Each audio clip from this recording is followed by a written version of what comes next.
Ош Бишкек жолу бул жагы Талас тарапка кетет, бул жагы Жалал Абад Ош тарапка.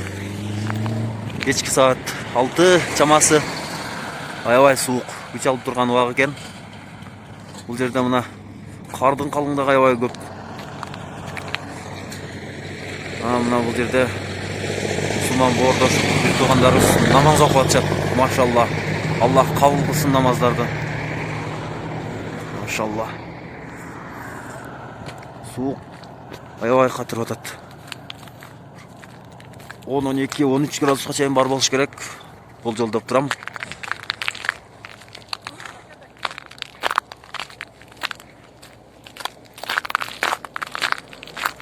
Бул жакта мына атайын техникалар күзөттө турушат окшойт.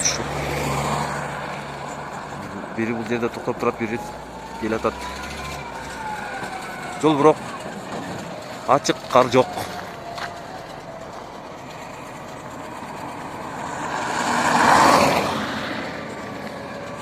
Мына ушундай Ош Бишкек жолунда абал